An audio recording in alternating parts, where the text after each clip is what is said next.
तालीम अपने अपनी तबाह कर दी, कोई अपने बच्चे को मैट्रिक नहीं कराना चाहता है। हमारा मुल्क है इस वक्त बुरे तरीके से हमारे कर्जों में दबा हुआ है। हमारा जो मुल्क की बीमारी है वो बीमारी है क्या? गरीब आवाम सोचना होगा कि किस तरीके से वो मुतहद हों। नौजवानों को सिर्फ आगे आने की ज़रूरत है। जीने का हक छीना जा रहा है।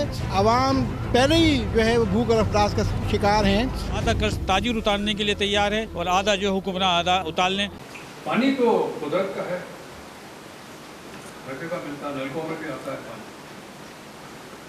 साफ पानी रियासत नहीं देती है, तो हम ये बोतल में मिनरल वाटर जिसे कहा जाता है, मिनरल है नहीं लेकिन सारी गैर मुल्की कंपनीज हैं, नेस्ले है, कोको कोला है, पेप्सी है। हमारा पानी बोतलों में भर के हमें पिलाते हैं, रुपयों में पैसे कमाते हैं, डॉलर में प्रॉफिट ले जाते हैं। डॉलर का आउटफ्लो देखेगा सिर्फ इसलिए कि रियासत पानी नहीं दे सकती है। तालीम अपने अपनी तबाह कर दी, कोई अपने बच्चे को मैट्रिक नहीं कराना चाहता है। ओ लेवल ए लेवल कराता है, लाखों डॉलर जो है कैम्ब्रिज जाता है हर साल, क्योंकि हम तालीम नहीं दे सकते अपनी अच्छी। और हमारी जो अशराफिया है बहुत खुश है। Pakistan medical association branch program था पॉलिटिकल हवाले से।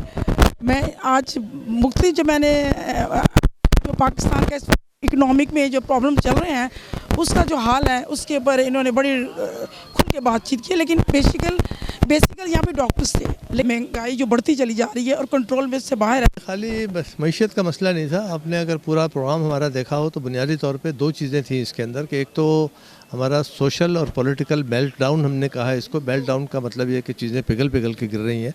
तो हमारा सोशल जो सेक्टर है, हमारा जो एक फैब्रिक है इस माशरे का, उसके साथ साथ पॉलिटिकल फैब्रिक, कोई कारोबारी आदमी है, कोई दूसरा अगर है, तो अगर उसकी जेब में अगर पैसे हैं तो लोग उसकी इज़्ज़त भी करेंगे और लोग जो है वो उसकी अपनी ज़िंदगी भी सहूलत रहेगी। लेकिन आज हमारा हाल ये हो गया है कि हमारी जो कौम है या हमारा मुल्क है इस वक्त बुरे तरीके से हमारे कर्ज़ों में दबा हुआ है। महंगाई का एक तूफ़ान आया हुआ है। गरीब आदमी के लिए जॉब नहीं है, मज़दूर के लिए मज़दूरी नहीं है। एक तरफ ये तबका है, दूसरा एक वो तबका है कि जिसके पास दुनिया की हर चीज़ मौजूद है और उसको हुकूमतों की तरफ से मतलब हर सहूलत मौजूद है। तो ये जो गैप है, जब तक ये कम नहीं होगा, ये गैप जब तक ख़त्म नहीं होगा, तो हमारी कोशिश ये है कि जो हमने फ़ोरम बनाया है, इस फ़ोरम का हमारा कोई सियासी मकासद नहीं है, हमारा किसी पार्टी से एफिलिएशन नहीं है, हम किसी पार्टी के मेंबर नहीं है। लेकिन हम ये चाहते हैं कि कंसर्न सिटीज़न इस फ़ोरम या इस अलायंस का नाम है कि हम वो मतलब लोग हैं, पढ़े लिखे, इस माशरे के समझदार लोग हैं, जो हम जैसे डॉक्टर हूँ मैं, बुनियादी तौर पे मेरी मेडिकल एसोसिएशन है, इसके डॉक्टर हैं। उसके बाद सिविल सोसाइटी के जो चुनिंदा लोग हैं, सिविल सोसाइटी के जो बिल्कुल समझदार लोग हैं और जो सिविल सोसाइटी को रिप्रेजेंट करते हैं, और उसमें दानिश्वर लोग हमारे साथ शामिल हैं कि जो कम से कम इन हालात से निकलने का हमें कोई तरीका समझा सकते हैं, हमें कोई गाइड कर सकते हैं, हमें कोई हिकमत की बात बता सकते हैं, हमें ये समझा सकते हैं कि ये जो जिस पोजीशन में इस वक्त हम लोग फंसे हुए हैं मुल्क की हैसियत से, बहुत ही ख़राब हालात हैं। और खुदा न खास्ता ये जो हालात को इसी तरह से अगर छोड़ दिया गया तो आने वाले वक्तों के अंदर जो महंगाई बहुत ज़्यादा हो जाएगी। आसान काम ये है कि आप एक टीटी ख़रीदें और जाके लोगों से पैसे छीन के आ जाएँ। आज जो हम कंसर्न सिटीज़न्स की जो है वो सेमिनार में आए हुए थे, उसमें कैसर बंगाली साहब ने और जाफ़र साहब ने बहुत कंसर्निंग बातें की हैं जो कि हमारे लिए बहुत ही परेशान कुन हैं। इन्होंने बात की कि पाकिस्तान का 2/3 मतलब 66% बच्चा इस वक्त मैल न्यूट्रिशन का शिकार है, और ऐसी कंडीशन के अंदर हमारी माशी सूरत हाल ख़राब होना और सारा बोझ गरीबों के ऊपर डाल देना, सारे टैक्सेस का बोझ गरीबों पे डाल देना और अमीरों से रिक्वेस्ट करना कि आप इसमें शामिल हो, तो ये गलत बात है। अमीरों पे सख्ती से जो है वो टैक्सेस वसूल किए जाएं और जितनी पाकिस्तान में इंपोर्ट्स हैं उनको बंद की जाएं, और हमें ज़्यादा से ज़्यादा पाकिस्तानी प्रोडक्ट्स को जो है वो इस्तेमाल करना चाहिए ताकि पाकिस्तान का पैसा पाकिस्तान में रहे, पाकिस्तान से बाहर ना जाए, और जो भी पाकिस्तान से बाहर पैसा ले जाते हैं उनको हमें रोकना चाहिए ताकि पाकिस्तानी मईशत मजबूत हो सके। सर, ये ड्राइंग रूम में बैठ के सियासत करते हैं, जैसे हमारे थे, ये सड़क पे बैठ कर इन्होंने मेहनत की और आज हमें कहाँ पे ला के खड़ा किया, और उन्होंने सिखाया हमें कि इंसानियत से प्यार करना। कि आज जो अपने ड्राइंग रूम में बैठ के सियासत कर रहे हैं और आवाम का कोई नहीं सोच रहा, कोई ऐसा फिर अब्दुल सत्तार ईदी पैदा हो सकता है? अब देखिए उन्होंने तो अपनी ज़िंदगी में जो मिसालें बनानी थी वो बनाई, उन्होंने मेहनत की, कुर्बानी दी। अब आवाम को भी जो है वो उनके नक्शे कदम पे चल के पाकिस्तान को बनाने का एक वाहिद यही तरीका है कि वो सादगी अपनाएं और जो हमारी एलीट क्लास जो हम पे काबिज़ है, जो हम पे जुल्म करती है, जो हमारी पैसों पे अय्याशियाँ करती है, उसके गले में पट्टा डालें। अमीर तबका जो है वो काबू में नहीं है, वो हमेशा अय्याशियों में और आवाम को तकसीम करने में, झगड़े में और में हमेशा से जो है वो सरगर्म रहा है। ये गरीब आवाम को अब सोचना होगा कि किस तरीके से वो मुत्तहद हों और उनकी साजिशों का मुकाबला करें। ये बहुत ही अच्छी बात है क्योंकि ये एक ब्रेन स्टार्मिंग है कि एक दोनों अच्छे स्पीकर थे और मेरे फेवरेट वो लोग हैं जो डॉक्टर जाफ़र अहमद हों या केसर बंगाली साहब इकोनॉमिस्ट हैं। ये आज जो हमारी बात हुई है कि ये हमारा जो मुल्क की बीमारी है वो बीमारी है क्या और कैसे हुई, इस पे मैं भी जहाँ भी होता हूँ तो मैं भी बात करता हूँ। जिन्होंने जो पाकिस्तान बनाया था वो एक सेक्युलर स्टेट बनाया था और उनके डेथ के बाद जो ख्वाजा नाज़मुद्दीन आए उन्होंने बोला था कि religion is not a personal matter, जो बेसिक आइडिया था कायद-ए-आज़म मोहम्मद अली जिन्ना का। तो आज जो ये बात हुई यहाँ इन दोनों स्पीकरों ने यही रखी कि इस मुल्क में जो ये महंगाई हो रही है, ये जो कंट्रोल नहीं हो रहा है, तो ये आज का मसला नहीं है, ये कंटिन्यू 40-50 साल का मसला है कि उसमें क्या हो रहा है, जो एक अमीर से अमीर होता जा रहा है। उनके कुछ लोग ऐसे हैं जिनकी 50-50 लाख सैलरी है और कुछ गरीब है, ऐसा गरीब है जिसको खाने के लिए सिर्फ वो चाय और रोटी खा रहा है, मतलब उसके सालन भी अफोर्ड नहीं कर रहा। तो मैं समझता हूँ इस मुल्क में तमाम चीज़ों पे तवज्जो देने की ज़रूरत है। आज जो प्रोग्राम है पाकिस्तान मेडिकल एसोसिएशन के हवाले से यहाँ मुख्तलिफ़ किस्म के एक डॉक्टर्स के अलावा यहाँ बिजनेसमैन, यहाँ पर NGOs और मुख्तलिफ़ लोगों ने पार्टिसिपेशन किया है। मैं ऐसी पर्सनालिटी के पास खड़ी हूँ जो बताएंगे कि ऐसे प्रोग्राम होने चाहिए अवेयरनेस के लिए। बहुत सारी बातें हम यहाँ, आप क्या समझते हैं? अपना नाम। मेरा नाम सलीम अज़ीज़ ख़ान है।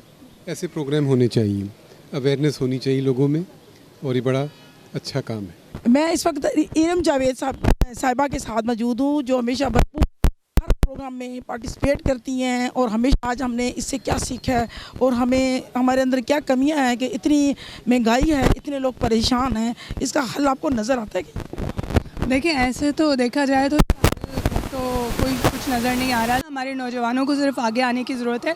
अगर नौजवान आगे आएँ और अच्छी सियासत ग्राउंड से हम ऊपर लाएं, हमें अल्टरनेट की ज़रूरत है। मेरा नाम महमूद हामिद है, मैं सदर हूँ all Pakistan organisation of small traders and cottage industries के, और उस्मान शरीफ साहब मेरे जनरल सेक्रेटरी हैं।